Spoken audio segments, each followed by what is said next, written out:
So the mandate is a kind of a decoration. They're going to have a courthouse. They're going to have a jail. They're going to have a sheriff. They're going to have those things. So, and just for the record, the new requirements coming up for Medicaid administration and SNAP, nor the rate of inflation that we have absolutely left in the dust with our property tax levy, explain the hurtful property tax increases that North Carolinians are enduring. So we're talking about these new Medicaid issues as though they got us to this conversation, and the ability of counties to handle that is the reason that we're now having a discussion. So we want to make that clear that those have not come down. But for 4 months, we've heard about government. And the question I have is, what about the taxpayer? What about our neighbors who are being crushed by the increases? What about our seniors who are on fixed income, our 100% disabled veterans? What about the people whose rent went up because of property taxes? What about probably the biggest thing missing, Mr. Chair, is the conversation about the young family who now has to contribute an additional $300 a month to their escrow? What about the idea of being taxed on the unrealized gains? Now, I understand this is a committee on property taxes, but I acknowledge that we have power bill issues. We have insurance costs, but there's a difference between our property taxes and those things.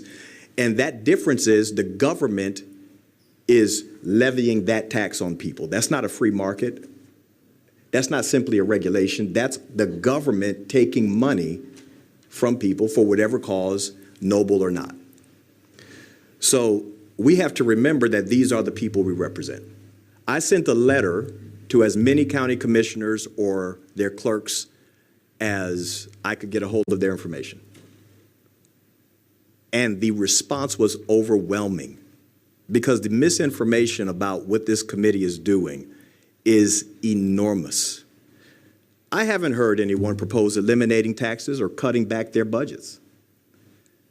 But yet that's some of the rhetoric, the boogeyman narrative that we've had to deal with, when the truth is all about the people we represent, which is the taxpayer. Fun fact, I've read it through thoroughly. No one in this building elected represents local government. You represent the people who fund the local government. And that is the biggest issue we have. And diminishing them, Mr. Chairman, diminishing them has been more embarrassing than not having a budget. Because I can explain that we're contending for the best budget for them. I can explain that we don't want to go over a fiscal cliff. I cannot explain why for 4 months they've seemingly been diminished at the expense of, let's explain why we need to not protect our neighbors from vicious tax hikes, which is the question that this constitutional amendment will help us get to. Are they worthy of protection? And my answer is, not only are they worthy, it's our duty to protect our neighbors, some of you call them constituents, our taxpayers. Because the homeowner, the renter, and the business owner are losing year after year, and we need to help them.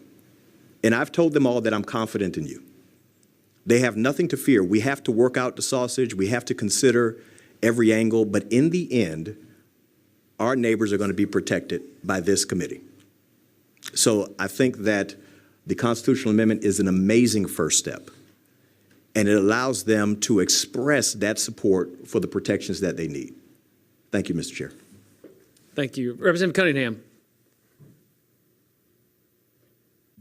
Thank you, Mr. Chair.